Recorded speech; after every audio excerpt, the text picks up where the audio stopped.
આપણે ભાવનગરથી હવે ઉજ્જૈન જવા માટે નીકળી ગયા છીએ. હવે ઉજ્જૈન જવા માટે નારી ચોકડી વટી ગયા છીએ.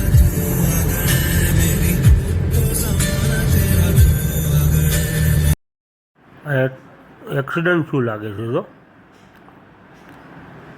આગ લાગી ગઈ. ડીસીએમ અને ટ્રકનું બેનું એક્સિડન્ટ થયું છે અને આગ લાગી ગઈ છે. રાતના 3 વાગી ગયા. ધુમ્મસ તો જો યાર, કેટલો ધુમ્મસ છે.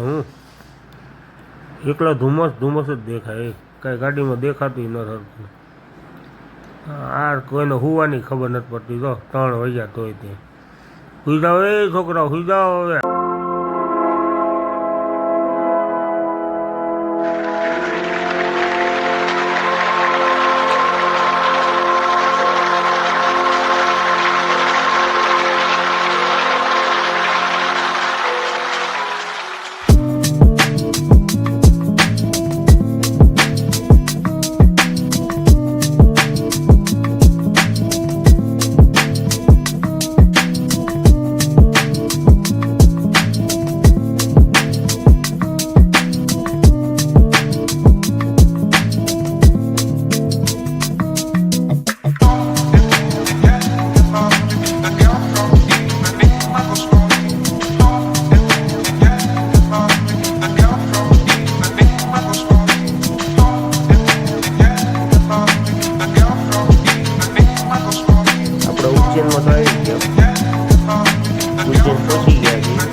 जय महाकाल, हर महादेव, जय भोले शंकर शंकर, हर महादेव महादेव.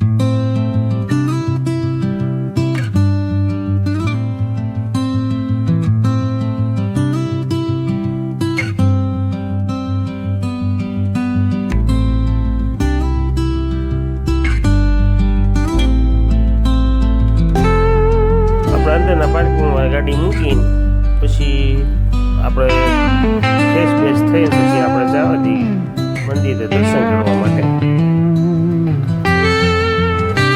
પાણી તો ઘણું છે શિપ્રામાં.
આજે મૌની અમાવસ્યા છે.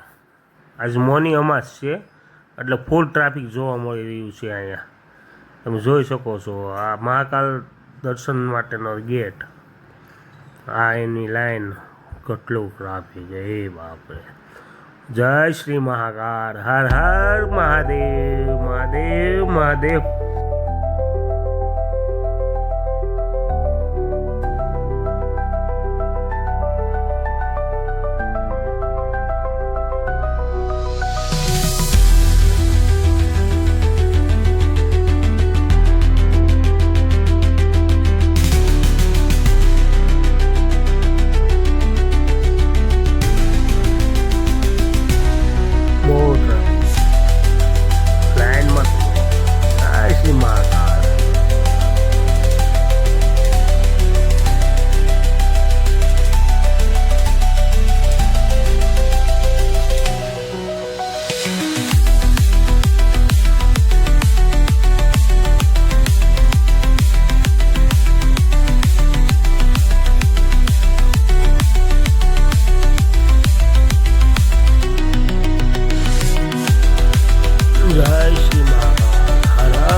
કેમેરા લઈ જવાની તો સાવ મનાય જ છે.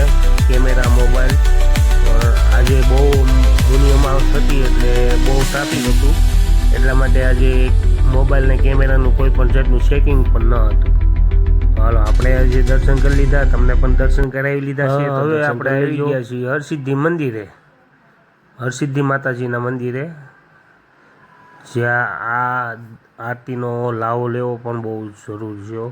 મેં તો 2-3 વાર કરી જ દીધેલી છે આ આરતી, આજે અમારી પાસે ટાઈમ ન હોવાને કારણે અમે બપોરના સમયે દર્શન કરવા માટે આવ્યા. ત્યાં પણ બહુ જ ટ્રાફિક હતું ને તમને તમને ઓલી બાજુ અખંડ જ્યોતના દર્શન કરાવી દઉં, જ્યાં કાયમ માટે 365 દિવસ માટે આટલા વર્ષોથી એકધારી જ્યોતિ ચાલુ જ છે, અખંડ જ્યોતિ, જે હરસિદ્ધિ માતાજીના મંદિરના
હાલતા હાલતા હક ન કરે. ઓલા બિચારા વાંદરાની હળી કરે, વાંદરાને હક નથી લેવા દેતા.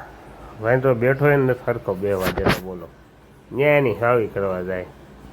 તો કાલ ફેરો મંદિર આપણે પહોંચવામાં જ છે, ખાલી 2 લાઈન બાકી છે હવે.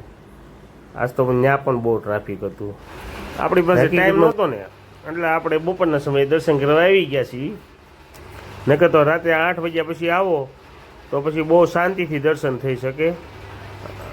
ચાલો હવે તમને અંદર દર્શન કરીને પછી આપણે હવે નીકળશું ભાવનગર.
ચાલો મિત્રો, બધાને જય શ્રી મહાકાલ, હર હર મહાદેવ, હર હર મહાદેવ.